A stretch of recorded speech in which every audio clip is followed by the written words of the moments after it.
Gente, olha que honra, estou aqui hoje com o Dr. Lúcio Lemos, que ele é biólogo e diretor do Laboratório Lemos. Muito obrigada por estar aqui, Lúcio. Obrigado. Aqui no Saber Viver. Aqui é nosso site, a gente fala sobre saúde, bem-estar, qualidade de vida. Muito bom. E você, com o teu laboratório, está ajudando muito a população. Eu gostaria de começar falando para as pessoas sobre esse exame que tem no Lemos Laboratório, que é o exame hormonal, né? O exame hormonal na saliva. Sim. Que é esse kit aqui, né? Certo. Me fala sobre esse exame. Bom, esse exame aqui a gente faz a dosagem dos hormônios na saliva, né? Que são os hormônios que estão na forma livre. Porque hoje, quando a gente faz o hormônio no sangue, né? Os hormônios esteroides, testosterona, progesterona, cortisol, no sangue ele está te mostrando o quê? O que você está produzindo e reservando. Mas isso não significa que você está conseguindo pegar um pouco daquilo e utilizar nas suas células. Não é uma forma ativa. Não é uma forma ativa. Então, é uma reserva que não te diz muito sobre isso. Fala que você produz.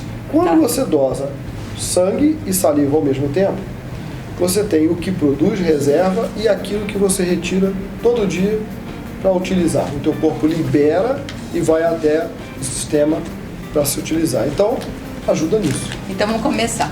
O exame de sangue é feito tradicionalmente há muito tempo. O exame na saliva, aqui no Brasil, ele é relativamente recente, né? Deve ter mais ou menos uns 10 anos no Brasil. E no resto do mundo? Uns 50 anos se faz isso. Nos Estados Unidos tem laboratórios que atendem 1000 pacientes dia. Eu sei que lá nos Estados Unidos os exames hormonais primeiramente são pela saliva mesmo, né? Sim. São de preferência, né? Quando é um trabalho de modulação hormonal, né? Sim. Os médicos começam com o sangue e saliva, começa o trabalho e a partir daí eles só fazem os exames salivares. Que são as formas ativas. Porque na verdade para você regular a dose para cada paciente, a saliva é que vai te dizer o quanto tem que ser. Ele é mais fiel, né? É mais fiel, porque é mais sensível, né? Mais sensível. E são vários hormônios que você consegue dosar aqui? São mais ou menos 18. Né? 18 hormônios, olha só. E me fala uma coisa, eu quero falar sobre um que é o principal, que eu acho que esse exame de saliva, assim, em todos, claro, ele é super importante, mas eu quero falar do cortisol. Sim. Por que a gente tem uma dificuldade no exame de sangue de dosar cortisol e com a dosagem de saliva fica muito mais facilitada? São várias dificuldades, né? A primeira de todas é o horário da coleta. Você acorda, seu cortisol, para te despertar espontaneamente, seu cortisol está mais elevado. Então você acordou, ele está alto, vamos dizer, 25.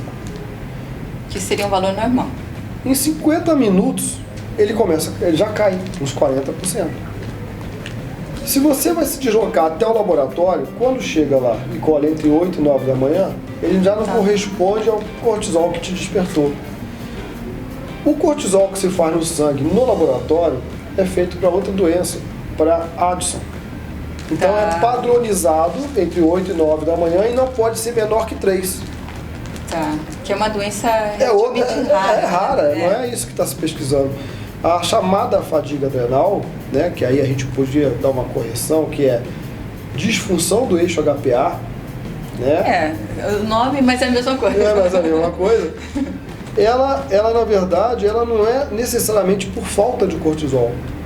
Porque se a gente pegar na literatura médica, você tem ali sintomas de hipocortisolismo, que seria a fadiga adrenal, o cansaço, né? Sintomas de hipocortisolismo podem vir de falta de produção de cortisol. Produz normal o cortisol, mas não libera esse cortisol, aí entra o livre salivar. Ele está carreado, está preso, então não libera. Tá. Pode produzir, liberar, mas não sinaliza na célula, que aí é um outro problema que pode estar ocorrendo no meio do caminho. Não consegue chegar na célula. Não consegue chegar, ou pode ser aquele cortisol que é produzido, liberado, poderia ter chegado lá, mas está no horário errado, os ritmos estão descontrolados. Sim. Então a gente tem que lembrar que nós não estamos pesquisando só cortisol baixo, e sim alterações, muitas alterações que envolvem também cortisol alto. Tá. Uma pessoa pode chegar para você e falar assim, eu estou me sentindo muito mal, não consigo trabalhar durante o dia, aí você faz um cortisol, a curva de cortisol, né? Madrugada, manhã, tarde e noite. E às vezes, tudo baixo de dia, mas na madrugada muito alto. e a pessoa não dorme. Quem não Entendi. dorme tem cortisol alto, mas tem sintoma de hipocortisolismo. Sim, deixa eu tentar explicar para as pessoas Tá. isso aí, porque as pessoas... O que é cortisol? Cortisol é um hormônio que ele é produzido na adrenal ou suprarrenal, antigamente conhecida, que é uma regiãozinha acima dos rins, e que é um hormônio relativo ao estresse, né? A suprarrenal produz a adrenalina e o cortisol. O cortisol, ele é liberado quando você precisa, quando você está numa situação de estresse. Como hoje em dia a maioria das pessoas vive em estresse o tempo todo, a nossa sociedade, a vida é assim, ele é sempre liberado, e tem uma hora que o corpo não consegue fabricar mais e começa a entrar nesse estado que o Dr. Lúcio está falando aqui de fadiga, de cansaço, tudo. Como é que você mede o cortisol no sangue? O cortisol, ele varia. Ele regula, como tudo no nosso corpo, os hormônios, eles funcionam como uma orquestra, tem um equilíbrio. E isso que faz com que a gente acorde bem, que a gente durma bem, tudo isso. Então, o ideal é que o cortisol esteja alto de manhã, que faz com que a gente acorde, com que a gente desperte, e ele vai caindo gradativamente até a hora que você vai dormir, está em níveis mais baixos e vai facilitar o teu sono. E a pessoa, às vezes, pode estar com falta de cortisol, como ele disse, ou às vezes a pessoa pode estar com desequilíbrio nessa curva. Ela pode acordar com cortisol lá embaixo e ter aquela pessoa que não consegue levantar, que está cansada, que ele não tem energia de manhã. E às vezes esse cortisol não está tão baixo, não está tão alto, mas está num platô assim, à noite, e ela não chega naquele gostoso, aquele cortisol baixinho para poder dormir. E ela fica sem conseguir dormir à noite, não é isso? Chama de sono não reparador, né? Sono não reparador, ela não consegue dormir direito. Por causa do cortisol. E o melhor método para avaliar é você dosando pela saliva, porque você está em casa, você acordou espontaneamente, você vai dosar como está o teu cortisol naquela hora. Porque se você chegar e for para um laboratório, que você pegou o carro, brigou com alguém e não sei o que, levou um tempão, você acordou às 6 da manhã, o laboratório abre às 7. Exato. Tudo isso faz com que altere, e esse exame que você fez no sangue não é tão fidedigno, né?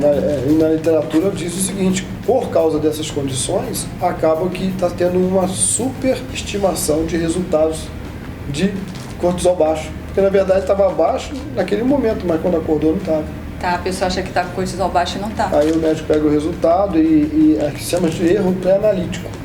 É um erro que ocorre antes de fazer o exame. 70% dos erros de laboratório ocorrem antes. Não é a máquina que errou, não é a pessoa que errou. É a coleta que foi mal feita. O tempo errado. É o jejum que foi errado. É a pessoa, por exemplo, quer fazer prolactina, mas na noite anterior ela atrasou. Então, e aí a prolactina dela vai dar alta. Mas é normal aumentar depois de transar. Então, são detalhes as que não são pessoas não leram aquilo lá direitinho e fazem um jejum de 12 horas ao invés de 8, achando que é melhor e muda tudo. Exatamente. Então, 70% no mundo. Pré-analítico. Pré-analítico. Não é erro de máquina, não é erro de reativo, não é erro de pessoa. Tá. O laboratório não tem culpa que a pessoa chegou no exame foi feito da maneira correta, com uma amostra que foi viciada de alguma forma. Olha só, hein? É muita informação. Tem que ter muita atenção, o médico também tem que ter muita atenção, saber o paciente como é que foi, o que aconteceu aquele dia e tal. Porque você pode fazer uma correção que não é necessária. Exatamente. Não é? Exatamente.